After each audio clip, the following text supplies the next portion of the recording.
ایک وزیراعظم تھا جو کہتا تھا میں 50 لاکھ گھر بنا کر دوں گا، اسے 4 سال ملے، ایک گھر نہیں بنا سکا۔ وزیر خارجہ بلاول بھٹو زرداری کا گھوٹکی میں سیلاب متاثرین کو گھروں کی مالکانہ سند دینے کی تقریب سے خطاب، کہا نوکریوں اور گھروں کا وعدہ کرنے والوں نے عوام کو مایوس کیا، پیپلز پارٹی نے عوام سے جو وعدہ کیا وہ پورا ہوا، آئندہ موقع ملا تو پورے پاکستان میں کچے گھر میں رہنے والوں کو پکے گھر اور زمین کا مالک بنانے کا منصوبہ بنائیں گے۔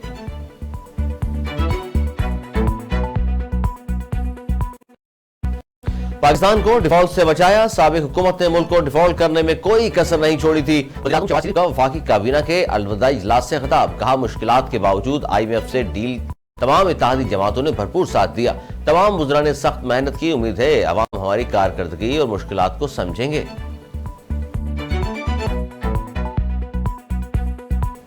وزیراعظم شہباز شریف اپوزیشن لیڈر راجہ ریاض کی ملاقات پھر ملتوی، راجہ ریاض مصروفیت کے باعث آج پھر ملاقات نہیں کر سکیں گے، ملاقات اب کل ہونے کا امکان۔ نگراں وزیراعظم کی تقرری پر مشاورت کے لیے وزیراعظم شہباز شریف اور اپوزیشن لیڈر راجہ ریاض کی ملاقات آج طے تھی۔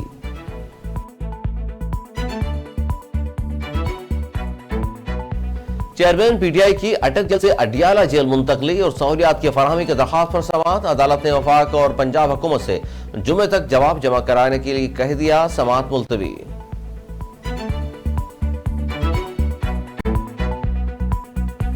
وزیر اعلیٰ سندھ مراد علی شاہ کہتے ہیں 4 سال تک وفاق سے سندھ کو فنڈز نہیں ملے، 1 سال میں وہ تمام کام مکمل کیے جو بظاہر ناممکن لگتے تھے، سیلابی علاقوں میں بحالی کا کام ہنگامی بنیادوں پر کیا، وزیر خارجہ کی کوششوں سے عالمی برادری نے سیلاب متاثرین کی مدد کی۔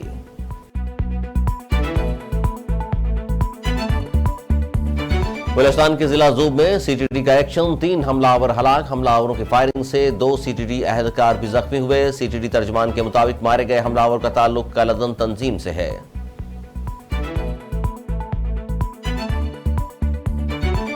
سربراہ عوامی مسلم لیگ شیخ رشید کا کہنا ہے عدلیہ کو ستمبر میں جانے سے پہلے آئین اور قانون کے مطابق اہم فیصلے سنا دینے چاہیے، حکومت جاتے جاتے بجلی صارفین پر 6 روپے مزید بنیادی یونٹ کے اضافے کی صورت 721 ارب کا بوجھ ڈال کی جا رہی ہے، یہ عوام میں جانے کے قابل نہیں، اس لیے مردم شماری کے نام پر تاخیری حربے استعمال کر رہے ہیں۔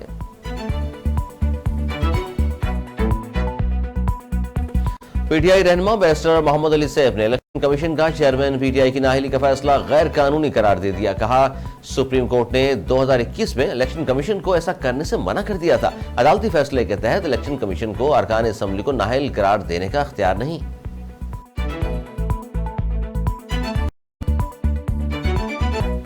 جشن آزادی میں 5 دن رہ گئے، شہریوں کا جوش ولولہ عروج پر، بازاروں میں قومی پرچموں کی بہار، مارکیٹوں دکانوں اسٹالز پر رش لگ گیا، سبز اور سفید رنگ کی ٹوپیاں، ہار، انگوٹھیاں، ملبوسات، بینرز، بیجز ہر ایک کی توجہ کا مرکز، چھوٹے بڑے سبھی جشن آزادی کے دن کے لیے پرجوش۔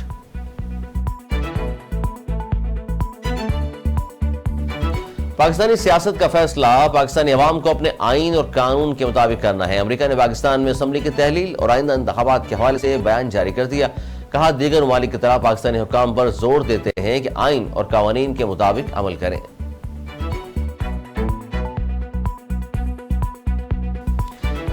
دارالحکومت تہران میں غیر قانونی طور پر تعمیر بلڈنگ کو گرانا مہنگا پڑ گیا، غلط طریقے سے عمارت گرانے سے پولیس اہلکار سمیت 5 افراد ہلاک، رپورٹس کے مطابق گرانی جانے والی عمارت نے دیگر عمارتوں کو بھی اپنے ساتھ گرا دیا جس سے جانی نقصان ہوا۔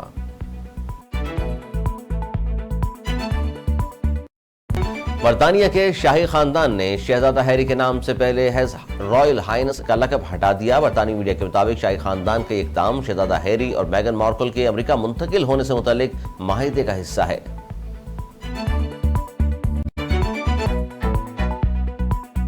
معروف میزبان متیرا نے گھروں میں کام کرنے والے بچوں پر ہونے والے ظلم و ستم کے خلاف آواز بلند کر دی، متیرا نے مال میں خواتین کو اپنی ملازمہ کو نیچے فرش پر بٹھا کر کھانا پکانے کی ویڈیو شیئر کر دی، لکھا لوگوں کو گھروں میں اپنے بچوں کی دیکھ بھال کے لیے دوسرے بچوں کو نوکری پر رکھنا بند کرنا چاہیے۔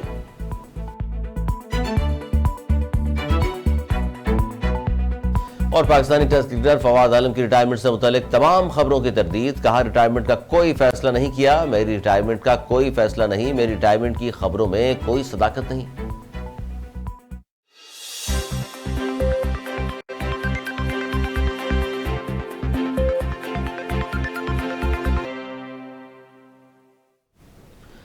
ہیڈ لائنز آپ نے ملاحظہ کی، خبریں تفصیل کے ساتھ ہوں گی اس بریک کے بعد، ہمارے ساتھ رہیے۔